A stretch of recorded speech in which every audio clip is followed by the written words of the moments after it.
Good morning, everyone.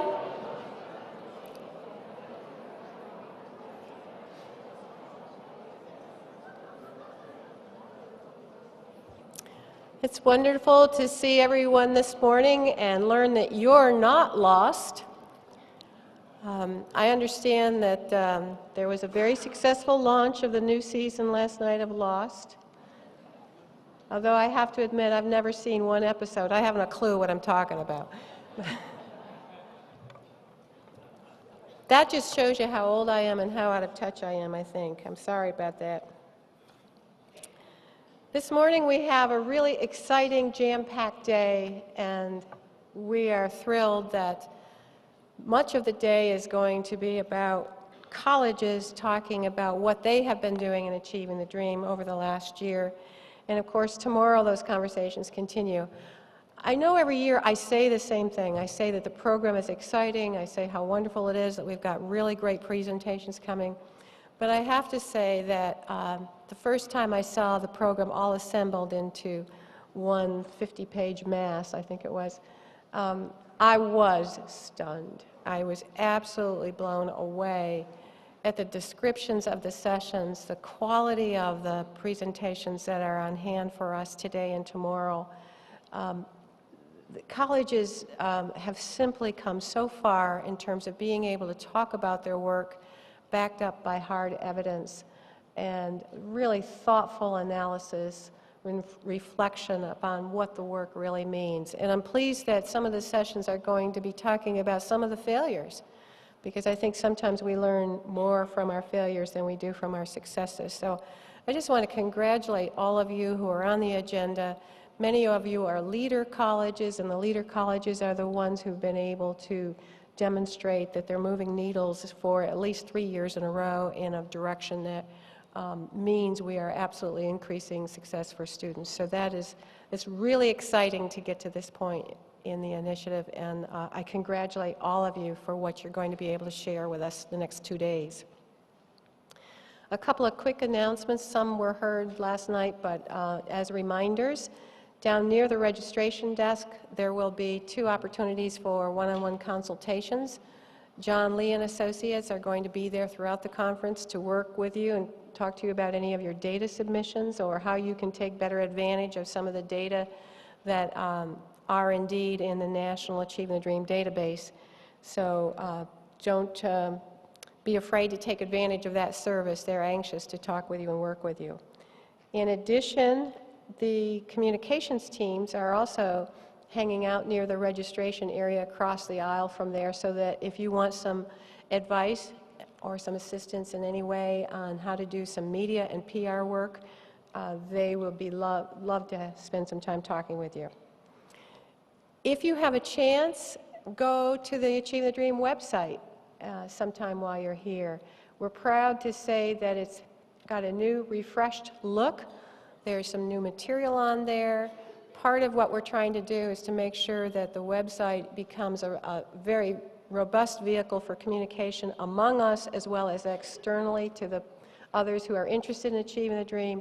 And so there's a new effort of our team trying to make sure that that website is really informative and useful to all of us. So take a look at that. I've also been asked to advise you that there is a hot spot. I guess that means we're wired.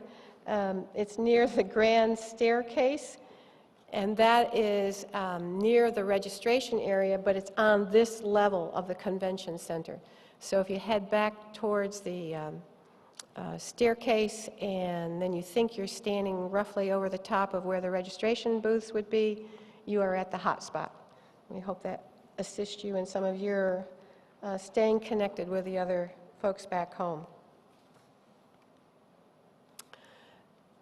I think that's it for the announcements. I have another distinct pleasure of being able to introduce another wonderful gentleman who's going to spend some time with us this morning, Uri Treisman.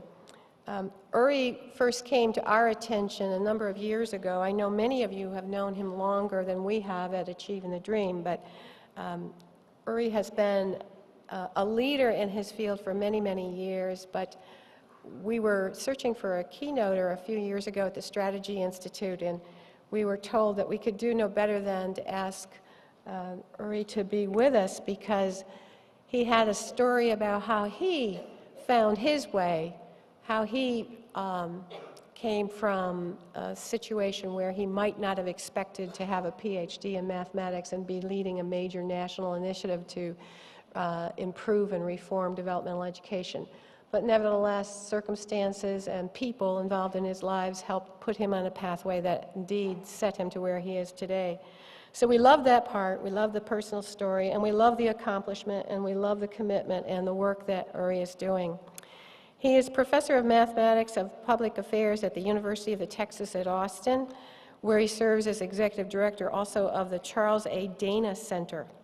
He chairs a steering committee of the Urban Mathematics Leadership Network, which is a coalition of 24 large urban districts that are seeking to improve pre-K to 12 mathematics teaching and learning.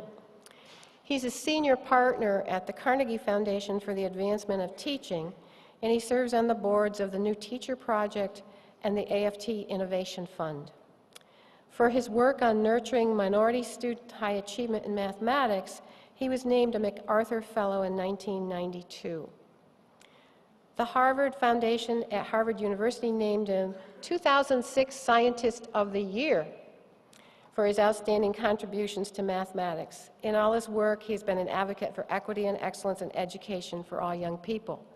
Now, as wonderful as it is to have the 2006 Scientist of the Year with us, and who knew we would have that, as wonderful as that is, I've been advised to say that the most important work you're doing right now, Uri, is with the Carnegie Foundation for the Advancement of Teaching, where you are working hard on finding new pathways for students in the mathematics field.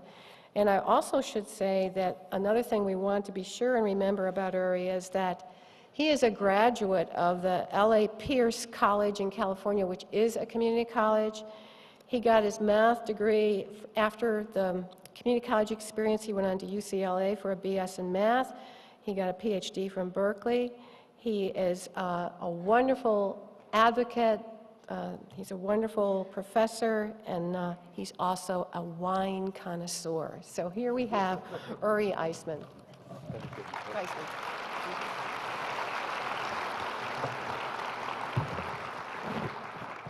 So you try not to win awards that have years attached? When my wife called my mother, my dear mother, to tell her, Ethel, your son was named 2006 Scientist of the Year, my mother, without a drop, said, so next year, he'll be last year's Scientist of the Year. It's always good to have a source of reality.